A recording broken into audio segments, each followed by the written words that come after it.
There aren't too many bigger talents or bigger characters in the jockeys room than Oisin Murphy.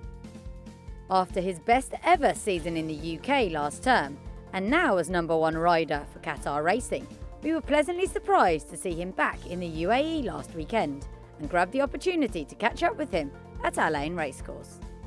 Oisin Murphy is apparently on holiday, but it doesn't look like it. You tell me you're here on a break, but riding plenty of horses all the same. Yeah, so I kind of wanted to get out of England for a week, and thankfully when I spoke to Steve Taylor and the guys from Godolphin, Brian Powell, they said there may be a few rides for me, so I applied for my licence with the ERA and thankfully they granted it, and then I tried to get as many rides as I could, and thankfully you know, I didn't have a winner last night or yet today, but I've had plenty spin so far and a few more to come, so be nice to nick one before I go back.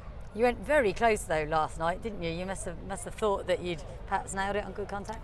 Yeah, I wasn't sure.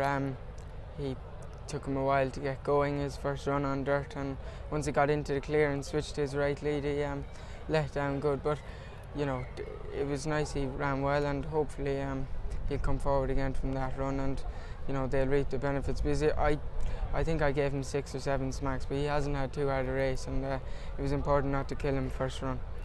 Okay. Now, since we saw you here last year riding for Drupa Salvaratnam, things have rather changed for you. You went back to England and had a great season. I think 91 winners. You must have been delighted with that. Yeah, it was pleasing, Laura. I was lucky to get on some nicer horses through Qatar, and I won the Ebor for a small trainer called Joe Chewett, and things went okay. And you know, this year now we're going to have to build on it again.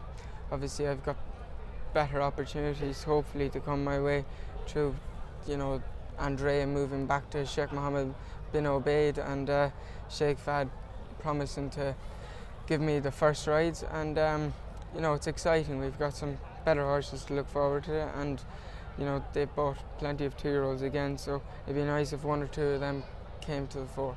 Is there anything that sort of springs to mind, anything you're really excited about, 2-year-olds that are now 3-year-olds? Yeah, I suppose Larry Oka won her last run of the season by 4 lengths at Salisbury, and it's usually a nice trial, the Dick Poole Stakes. It's a Group 3, and she should improve from 2 to 3, as she has a bit of size about her, but you never know until they go and do it. Gold Members only had 1 run, but he shows plenty at home. You know, there's a chance he could be quite special, but he just has to prove it on the track yet. And obviously, of the ones people might know, Simple Verse has now won 2 Group 1s. She'll start off maybe in May or June time, and Stratburn got beat a nose in the Haydock Spring Cup.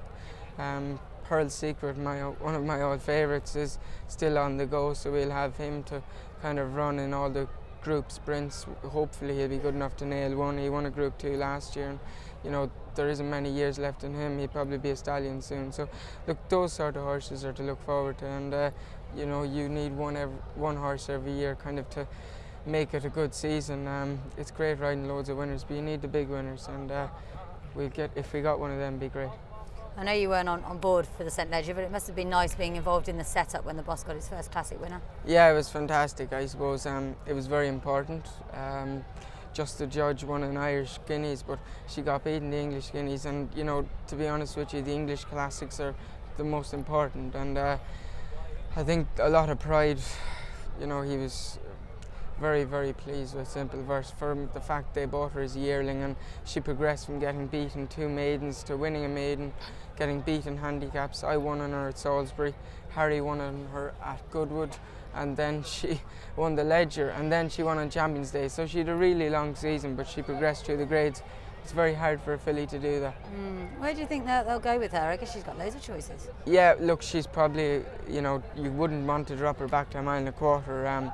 She wants 1.5 miles plus, and I suppose the ultimate aim may be the King George, and if the Arc came up with a cut in the ground, that might suit her as well. Whether she'd ever be good enough to win one of those races, she'd have to improve a bit, but with the weight allowance and everything, she might run well. Another of the highlights last year had to be Carpino. He just looked very special indeed, winning over there in Germany. Yeah, you know, I suppose he gets an official rating of 115, and for a Group 2 horse, that's, you know, pretty decent.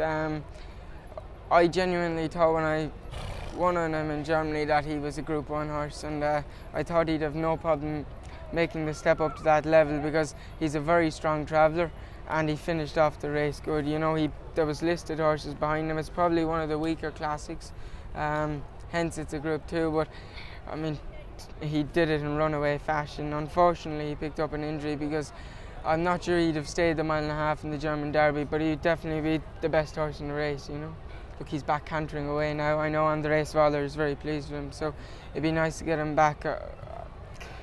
I presume they'll try and keep him apart from Simple Verse, and he might start off in an easy Group 2 or listed race in Germany just as a trial to get him ready, but I would assume he'll be aimed at the better races in England. Okay, so he's really exciting. And riding as number 1 jockey, or only jockey for Qatar this year, do you think you'll feel any additional pressure? No, I suppose thankfully Sheikh Fahd understands that owning racehorses is full of disappointments and you'll have better bad days than good days, but look, thankfully last season I do feel, Laurie, if last season we had 10 Group 1 winners and now I had stepped into the plate, it might be difficult, but with the horses I have, I'm confident that we will get results, and you know, I'm sure the patience they've shown down through the last few years will stand me in good stead. I mean, I don't feel any pressure at the moment, and hopefully it remains that way.